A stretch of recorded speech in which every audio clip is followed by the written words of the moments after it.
네, 이재명 대표의 증언 요청으로 증인 김진성 씨가 위증을 하게 된 건 인정되나 그게 고의는 아니다. 이재명 대표의 위증교사 혐의 1심 재판부의 논리입니다. 이게 어떤 의미인지 전원책 변호사 모시고 이야기 나눠봅니다. 오늘은 월간 전원책이 아닌 호외 전원책이라는 타이틀로 모셨습니다. 아, 정말 오랜만에 호외라는 단어 들어보면서 어서 오십시오. 예, 어제 정말 이 판결이 대한민국을 흔들었습니다. 그뿐이 아니고 아마 판결을 난 김동연 부장은 잘 모르겠지만 생각도 하지 않았겠지만 대한민국의 역사를 살짝 바꾼 것도 있습니다. 그 정도의 판결이었다. 어제 만약에 네. 판결을 해서 유죄 판단이 곧장 나왔다면 네네.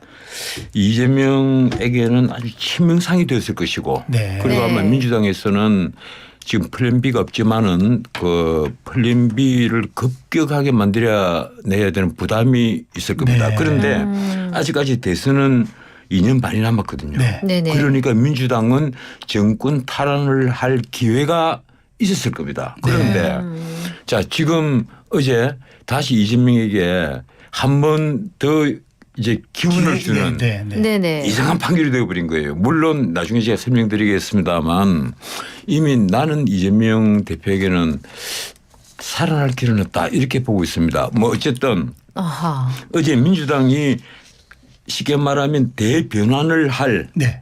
그러한 이 기재가 될 판결이었는데 그 기회가 없어져 버린 거예요. 네. 그러면 민주당이 다시 이대로 굴러간단 말이에요. 언제까지 굴러갈 것이냐.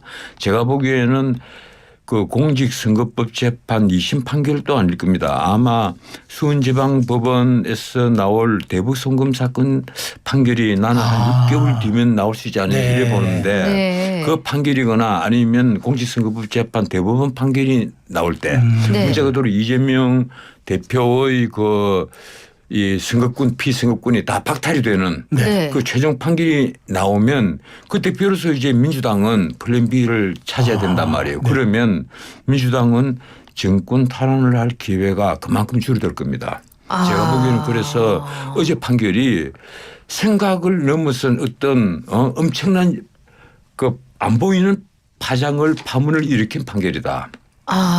사람들은 어제 뭐 이재명이 살았다 죽었다 이 얘기만 하는데 네네네. 그게 아니라 대한민국 역사에 굉장히 큰 영향을 미친 판결이었다. 저는 그렇게 봅니다. 그러면 제가 지금 전 변호사님 말씀대로라면 민주당이 재집권할 기회를 놓쳤다로 귀에 들리거든요. 근데 민주당 제가 보기에 그렇습니다.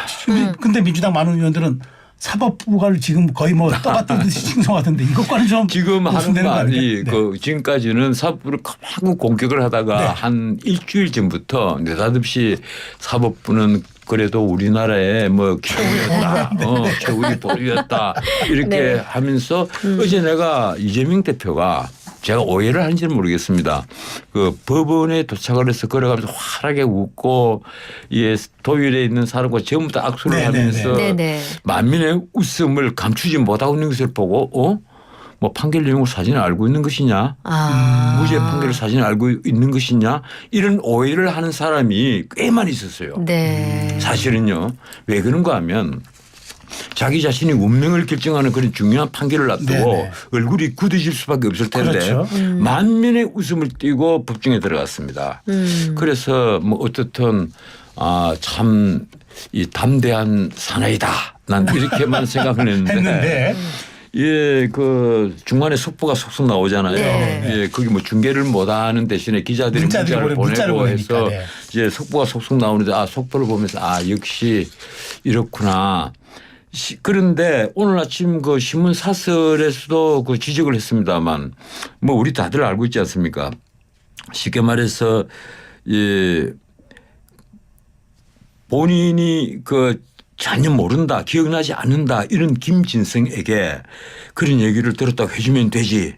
아니면 KBS하고 김병양 간에 뭐 교감이 있었다는 얘기를 해주면 참 좋죠. 이런 말을 해서 위증을 하게 해놓고 그 위증을 했습니다 하고 자백을 한 김진성에게는 벌금 500만 원 유죄 판결을 하면서 위증교사라고 볼 고의가 없었다. 그런데 이게 참 재밌어요. 그 재판부가 한 내용을 제가 좀 적어왔는데 네. 이렇습니다. 이게 이재명이 증인 김진성과 통화를 할 당시에 구체적으로 어떤 증언을 할 것인지 여부가 정해지지 않은 상태로 보인다. 네. 그래서 김진성의 각 증언이 거짓말이라고 알았다고 보기도 부족하다. 네. 그 요까지는 내가 판사가 이렇게 볼 수도 있구나. 요까지는 네, 내가 이렇게 네, 인정을 네. 했습니다. 그런데 그 뒤에 나온 말이 정말 해괴해요. 네. 뭐라고 얘기를 하는가 하면 이재명과 김진성의 통화 내용이 이재명이 김진성에게 거짓 증언을 요청한 것으로 보기 어려운 점을 비춰보면 이거 한번 보세요. 우리나라에서 국어 공부를 한 사람이 그것도 평생 판결문만 써온 판사가 쓴 문장이 이렇게 비문입니다. 네. 거짓 증언을 요청한 것으로 보기 어려운 점을 비춰보면 이게 무슨 말이에요? 네. 듣고 보니 참 예? 좀 이렇게 애매합니다. 한 말은 뭔가 하면 자기 말에 권위를 보태고 싶어하는 그러한 의지가 엿보이는 문장입니다. 저는 평생 글을 써오고 제가 문단에도 2번을 등단을 한 사람입니다만 난 이런 비문을 보면요 정말 하품이 나와요. 그 자신감이 없기 때문에 그렇게 한 건 아닌가요? 그렇죠. 뭐 권위를 자꾸 집어넣으려고 자기 말에 네. 자기 문장에 권위를 집어넣기 위해서 보기 어려운 점을 비춰보면 그걸 이 말이 뭔가 하면 이재명이 김진성에게 거짓말을 요청했는데 사실은 네. 그 요청한 것으로 보기 어려운 점을 비춰보면 이런 식으로 그걸 네. 이중으로 듣는단 말이에요. 네. 그런데 그 말이 한번 보세요. 그런 얘기를 들었다고 해주면 되지. 이게 거짓 증언을 요청한 말입니까? 아니면 요청했다고 보기 어려운 말입니까? 그런 얘기를 들었다고 해주면 되지. 이 말은 분명히 나옵니다. 네. 녹음 파일에. 네, 네, 그리고 나왔어요. 뭐 KBS하고 이제 김병양 간에 있는 얘기예요. 그 말은 안 나옵니다만 교감이 있었다는 얘기를 해주면 딱 좋죠. 네. 쉽게 말하면 KBS하고 김병양이 짜고 이재명 하나를 주범으로 몰아세우자 이렇게 협잡을 했다. 네. 그렇게 얘기를 해달라는 거거든요. 그래서 김진성은 나는 기억이 없어요. 나는 그런 거 모릅니다. 난 모른다. 기억이 없다. 이러는데 그렇게 얘기를 해주면 들었다 해주면 되지. 이렇게까지 얘기를 합니다. 네. 그리고 지금 재판부가 만약에 그 아까 말한 그런 내용이 가령 그 보기 어려운 점을 비춰보면 이제 그 뒤에 나올 말이 그래요. 제출된 증거만으로 이재명이 김진성에게 위정하도록 하려는 교사의 고의가 있다고 볼 수 없다. 이 말이란 말이에요. 그러면 여기에 빌미를 준 말이 뭔가 하면 그거예요. 이재명이 중간에 그 통화 내용 25분 동안 어떤 말이 나오는가 하면 있는 그대로 얘기를 해달라. 기억이 없다 이러니까 있는 그대로 이야기를 해달라. 기억을 더 살려달라.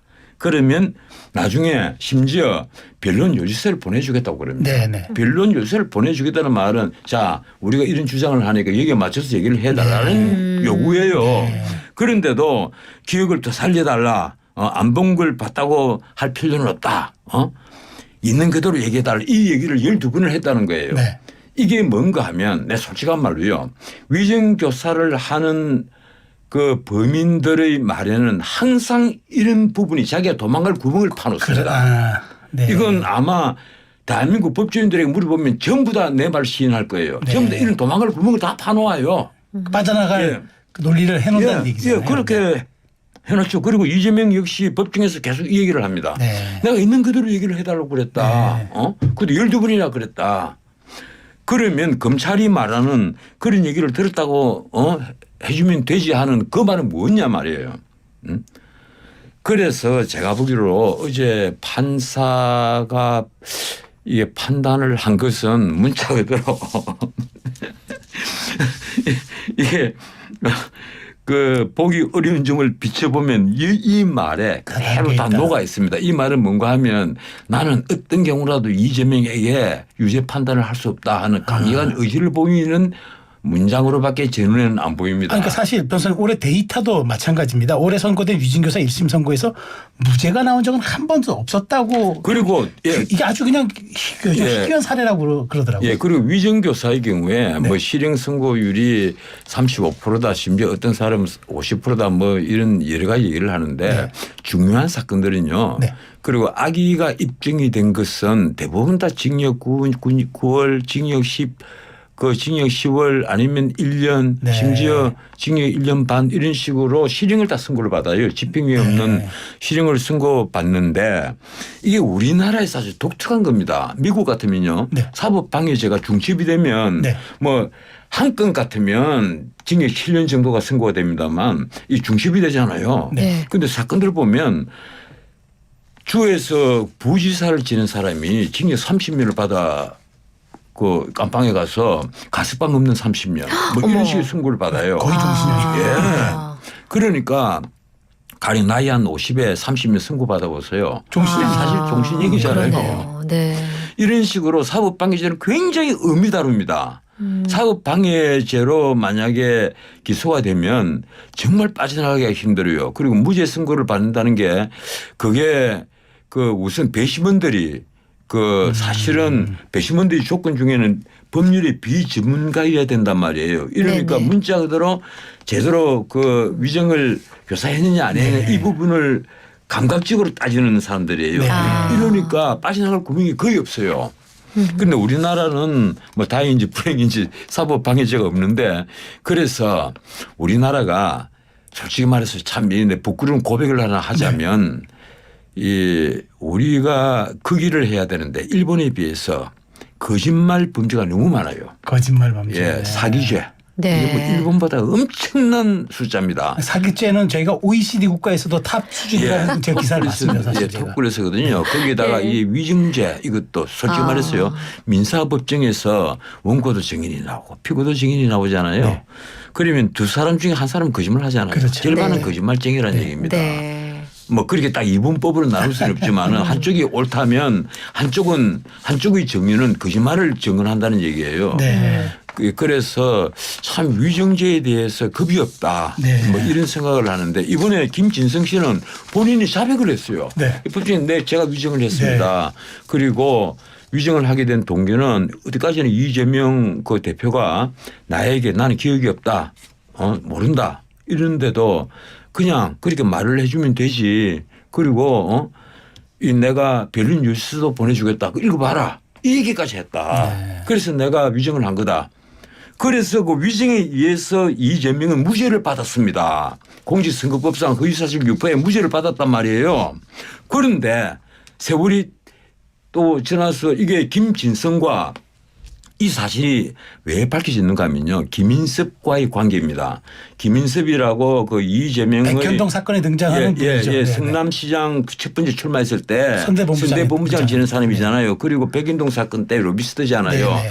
그 김인섭이가 끼어들어가서 토지 용도가 자연 녹지에서 네 배가 균주거지로 4단계는 상향을 네. 하고 50m 절벽 아래 옹벽 옆에 아파트를 다 지을 수 있었고 100% 임대 분양을 하기로 한 걸 90% 일반 분양을 네. 하도록 만들었단 말이에요.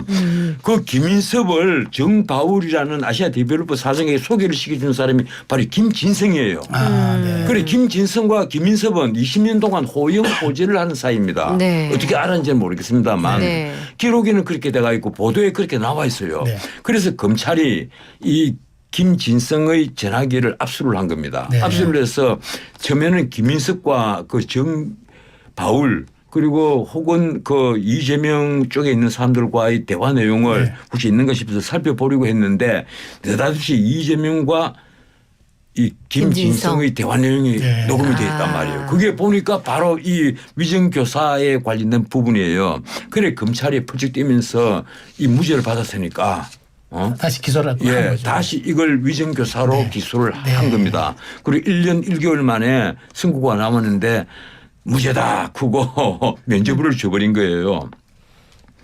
그런데 네. 아마 이건 고등법원에서 나는 반드시 뒤집힐 것으로 봅니다. 왜 그런가 하면요. 일단 논리가 맞지 않아요. 네. 그렇군요. 예. 네. 근데 이제 저희가 일부 시간에 신경민 전 의원, 김경진 전 의원 두 분을 모시고 이야기를 듣는 두 분 다 원래 다 좌파이지 않습니까? 근데 김경진 의원은 예, 전향을 했지만 예, 뭐 어쨌든 이 얘기가 뭐였냐면 이제 제가 해석한 바로는 이게 이렇게도 해석이 되고 저렇게도 해석이 되는 면들이 있어서 뭐 두 분 중에 한 분은 국어 공부를 안 했겠죠. 두 분 다 아니 두 분 다 왜냐하면은 그래서 올해보다 내년은 더 최악으로 이 혼란이 가중될 것이다라는 취지의 내용이 있었거든요. 그렇다면 저는 즉 변호사님께 여쭤보고 싶은 것이 지금 이렇게 1심에서 이렇게 하면은 이재명 대표 지지자들이 와 하고 있고 2심에서 뒤집히면은 또 우하게 하지 않겠습니까? 지금요. 네. 그 가장 큰 문제는 뭐 오늘 아침 신문들을 쭉 보면 이재명에게는 다시 기사회생의 시간이 왔다. 네. 뭐 다시 살아날 기회를 잡았다. 이런데 천만의 얘기입니다. 가장 그 두려운 그 사건이 바로 사실은 위증교사가 아니고 공직선거법 사건이에요. 그러니까 좀 먼저 연루전에 있었던 공직선거법 사건에서 네. 벌금형도 아니고 징역 1년에 집행유예 2년 딱 선고가 났단 말이에요. 네. 이 자유형 선고가 딱 나버린 거예요. 네. 그러면 이걸 2심에서 가령 벌금 100만 원 이하로 막 바꾸거나 네. 아니면 벌금형을 바꾸는 것도 네. 뭐가 문제가 그럴 만한 사유가 있어야 돼요. 네. 그런데 오히려 그런 간병 사유보다는 오히려 그 김문기를 몰랐다고 해놓은 부분 있잖아요. 네, 네, 네. 그걸 1심에서는 뭔가 하면 무죄로 해줬잖아요. 예, 이건 인지 판단의 부분이기 때문에 네. 이건 뭐 이럴 수가 있으니까 무죄다 이랬는데 김문기를 몰랐다고 하는 것이 대장동 게이트에 자기가 연관되었다는 걸 이 김문기는 대장동을 설계를 한 가장 핵심 멤버란 네. 말이에요. 그래서 김문기를 몰랐다고 하는 것은 대장동 설계에 직접적으로 연관되었다는 것을 그 부인하는. 부인하기 위해서 네. 그래서 김문기를 몰랐다고 한 거예요. 그럼 네. 이게 김문기를 몰랐다는 것은 단순한 인지의 문제가 아니라 쉽게 말하면 행위라고 볼 수가 있는 겁니다. 그래서 이건 2심에서도 그 부분이 파기가 될 가능성이 굉장히 높아요. 아. 제가 보기엔 그렇습니다. 네. 내가 만약에 고등법원에 네. 판사라면 네. 나 당연히 그 뒤집을 겁니다. 이건 아니다. 아. 이걸 어떻게 단순한 인지의 부분으로 보느냐. 검찰도 그렇게 주장을 해요. 네. 그래서 오히려 가중이 되면 가중이 되지 나는 감경될 사유는 거의 없다고 보이거든요. 그러면 이 공직선거법은 뭐 아시겠지만 네. 그 1심은 6개월, 2심은 3개월, 3개월이잖아요. 그런데 1심을 2년, 2개월 하면서 정말 다툴 부분을 다 다투버렸어요. 네, 네. 그래 2심에서 할 게 없어요. 그렇죠. 사실상 그러면 없죠. 2심은 3개월을 더 벗어날 수가 없습니다. 그래서 대법원까지 앞으로 한 6개월 뒤, 그래 내년 5월경에는 네. 제주도 5월경에는 이재명에 대해서 최종적인 이 공직선거법 대법원 판결이 나온단 말이에요. 우리가 가령 조국에 대해서 그 국회의원도 되고 막 네, 그러니까 네, 다시 네. 살을 것 같지만 결국은 12월 12일 날 조국에 대한 대법원 판결이 나오거든요. 네. 마찬가지예요. 네. 이 뿌린 것은 반드시 거두게 돼가 있습니다. 네. 그래서 나는 이재명에게는 사실은 공직선거법 사건이 정말 그 더 위험한 사건이었고 네. 그 시간까지 딱 정해져가 있으니까 거기에다가 지금 수원지방법원 11부 신진우 부장판사가 하고 있는 그 대북 송금 사건 네, 네. 네. 이 사건은요. 대북 송금 사건에 연관이 된 이화영에게 이미 징역 9년 6월이 선고가 됐습니다. 네, 네. 이 대북 송금이 제3자 뇌물로 돼가 있거든요. 네. 네. 그 최고가 무기징역이에요. 네. 그런데 아.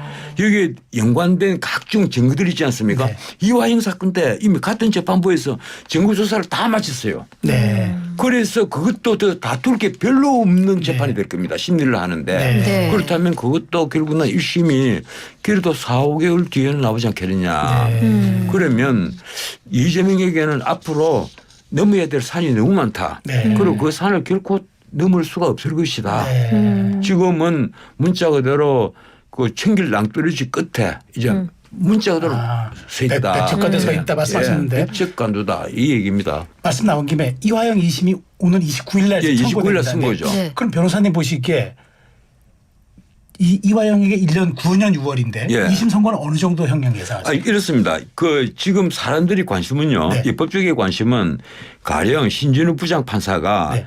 어디에 그 판결을 한 데에 대해서 하자가 있다면 네. 2심에서 그 형량이 깎일 것이다. 네. 그런데 그렇지 않고 형량이 유지가 되거나 설령 형량이 깎이더라도 1심 판결의 요지가 그대로 다 인정이 된다면 이재명에게는 치명상이죠. 그게 뭔가 하면 그 판결문에는 이재명 이름이 수없이 나옵니다. 네, 그러면서 이 대북 송금의 수혜자가 이재명이다. 쉽게 최종 말하면 수혜자. 몸통이 이재명이다. 네, 이 말이 계속 나오는 거예요. 아. 그리고 그 몸통인 이재명이 이번에 기소가 됐단 말이에요. 네. 이러니까 처음에는 신준우 부장에게 재판 못 받겠다. 네. 이 사건을 대장동 딴데 보내달라고. 대장동 게이트에 병합을 시켜주세요. 네. 이건 뭐 2년 걸리지 3년 걸릴지 모르는 네. 사건이에요. 그러니까 다음 대선 지나서 판결이 나오기가 십상인 이 재판에 병합을 시켜달라 이랬는데 대법원 재판 일부 그것도 뭐 김모 대법관이 있는 그 유명한 좌파의 거두죠. 우리 법조계에서는 그렇게 알고 있는데 그분이 있는 일부에서 기각을 시켜버렸어요. 그걸 안 된다.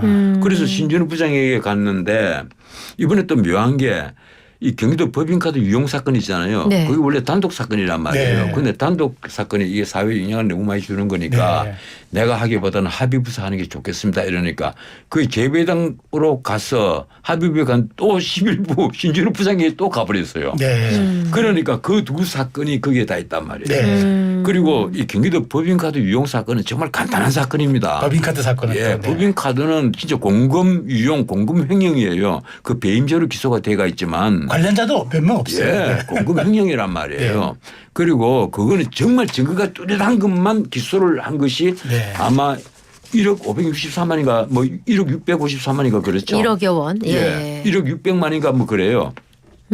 그러니까 그 역시 아마 네. 이게 실형을 피하기가 어려운 사건입니다. 그거 왜 그런가 하면요. 가장 지저분한 사건이에요. 공과 사를 구분하지 네. 못한 가장 파렴치하고 가장 추한 사건이란 말이에요. 그런 사건이 만약에 외국에서 선진 그 민주정에서 발생을 하면요. 당장 징계를 은퇴해야 됩니다. 네. 그런데 우리는 그런 사건도 하나의 정치 탄압이다. 네. 혹은 검찰 독재다.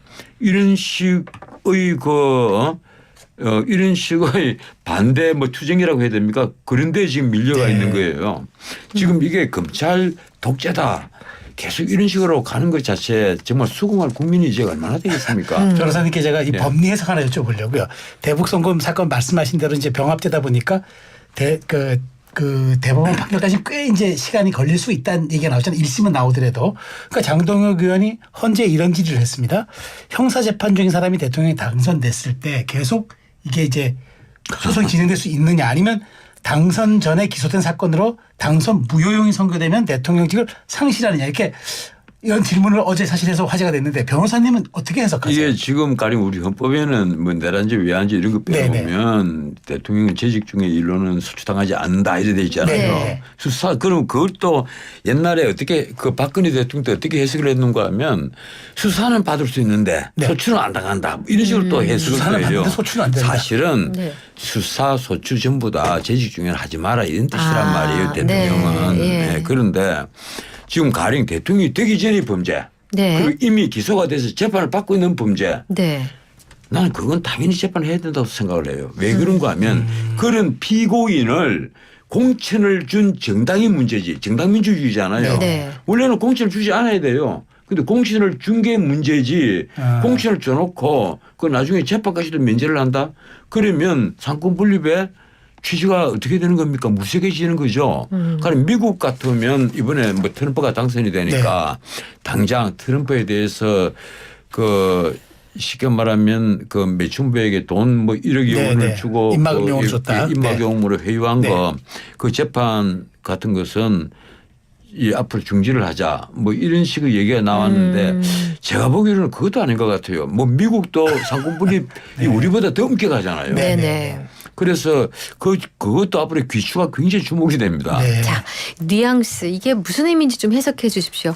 어제 이재명 대표 선거 직후에 이런 발언이 있었습니다. 정치가 서로 죽이고 밟는 게 아니라 공존하고 함께 가야 한다. 죽이는 정치보다 사람을 살리는 정치를 해야 한다라는 인터뷰가 있었어요. 예. 어제 그 이재명을 살리는 판결이 나오니까 밖에 탁 나와서 이제 죽이는 정치하지 말고 살리는 정치합시다 이랬는데 제가 그 말을 TV로 보는 순간 앞에 탁자를 쳤습니다. 어떤 의미에서? 화가 났어요. 지금까지 죽이는 정치한 사람이 누군데요? 23대 국회에 들어와서 민생은 완전히 도외시하고 특검 탄핵, 특검 탄핵, 특검 탄핵 계속해서 이래 왔지 않습니까?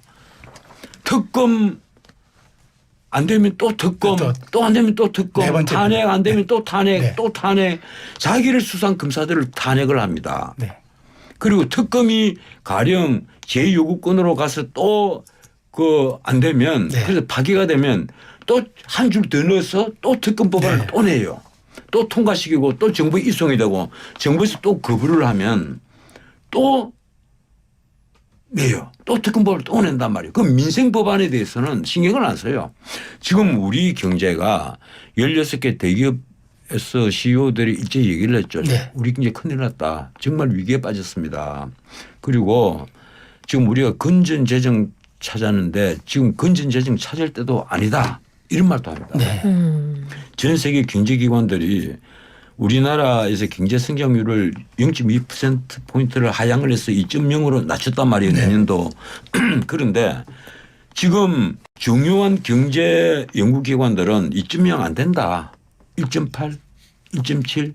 근데 이게요. 이런 식으로 내려가기 시작하면 내년 초 되면 아마 국내 유수 한 3대 내가 이게 뭐 특정 그 경제 연구기관 이름을 말을 할 수는 없는데 네네.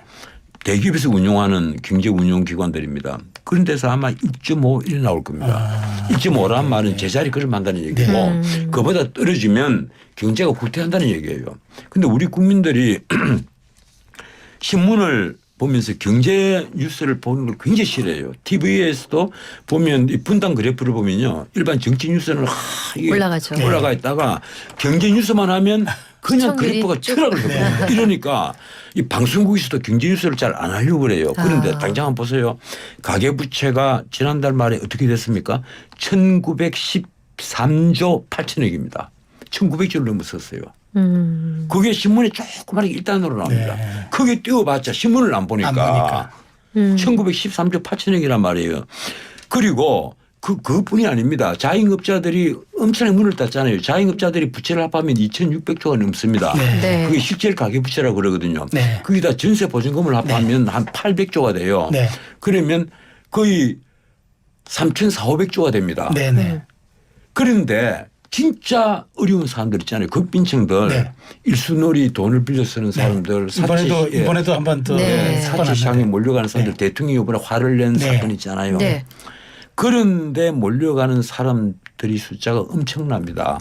이 고통을 우리 정치하는 사람들 알아야 돼요. 그래서 여쭤보고 네. 싶습니다. 예. 그래서 지금 오늘 국무에서 야당이 제발한 김여사 특검법에 대해서 제2요구권 하기로 했고요. 대통령이 다시 거부권 행사하기로 예상이 되는데 그럼 이렇게 쳇바퀴 도는 전국이 과연 그럼 지금 변호사님 말씀하신 민생 타격에 도움이 될까? 저는 어떻게 좀 고언을 주실지. 저는 제가 오래전부터 얘기를 합니다. 대통령께서 그리고 집권 여당에서 좀 큰 시각으로 보자.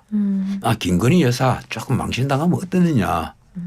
그 사건으로 내가 판단하기로는 그래요. 지금까지 여당에서 쭉 나온 여러 가지 변론이라고 해야 됩니까? 아니면 변소라고 해야 됩니까?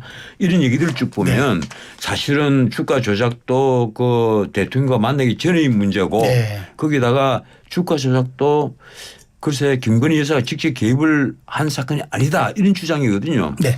그래서 다툴 여지가 굉장히 많고 그리고 나머지 파우치백 있잖아요. 300만 원짜리. 네. 그래 그것이 과연 대통령 영부인을 닥달할 정도의 어떤 엄청난 범죄였나. 네. 이 함정이 있잖아요. 네. 단어는 함정이 있지 않습니까? 그 부분은 우리 국민들도 이해를 한단 말이에요. 네. 그러면 자 특검만 제3자 네. 객관적인 사람을 그 선임할 수가 있으면 과감하게 받자. 협상을 해서 네. 받자. 받아서 이런 문제를 해소를 해버려야 네. 된다. 네. 그러면 그리고 윤석열 대통령이 이번에 내각이라든가 그리고 특히 용산 참모들 용산이 비서들이죠. 네. 사실은 참모는 장관들이고 비서들을 대폭 바꿔서 네. 정말 이제 국민들에게 세수를 세부대에 담겠다. 네. 이런 식으로 딱 보여드리고 네. 그러면 국민들도 다시 한번 윤석열 대통령에게 기대를 걸 것이다. 네. 지금 뭐 지지도가 지금 갤럽은 여전히 20%예요. 네. 이게 NBS 지표조사는 27%까지 올랐는데 나는 그걸 보고 좀 뜨악했습니다. 뭐 특별히 오를 만한 그런 변수가 없었는데 왜 올랐을까? 예, 그런데 나는 윤 대통령에게는 기회가 오리라고 봐요. 네. 네. 마지막 짧게. 예. 지금 여당의 단계 논란이요. 이거 어떻게 풀어가야 되겠습니까? 당원 게시판 논란. 제가 사실은 작은 내 유튜브에 한번 일주일 전입니까? 네. 되게 한번 씹어버렸어요. 네. 이거 많은 소리냐. 예. 한동훈 대표가 왜 입을 제대로 못 여느냐. 예. 자기 자신이 썼다 안 썼다. 자기 가족이 썼다 안 썼다. 네. 본인이 말을 해야 될 거 아니냐. 그 얘기입니다. 그런 얘기를 왜 못하느냐. 왜 이걸 자꾸 감추려고 그러고 덮으려고 그러고 심지어 이건 무슨 이 명태균입니까? 이 명태균 게이트 이렇게 연루된 사람들이 입막음용으로 자꾸 이 문제 뒤집어낸다 뭐 이런 식으로 얘기를 하느냐. 네. 그리고 김대남이 연루된 사람들이 면피용으로 네. 하는 거다. 네. 그런데 그게 아니다. 나는 한동훈 대표가 이것은 빨리 역지사지로 협박해야 한동훈 대표가 풀어야 됩니다. 네, 알겠습니다. 알겠습니다. 자, 오늘 특집으로 편성됐습니다. 호의 전원책으로 급하게 호의 기사 나와주셔서 잘 봤습니다. 감사합니다. 전원책 변호사와 함께했습니다. 고맙습니다. 예, 감사합니다. 고맙습니다.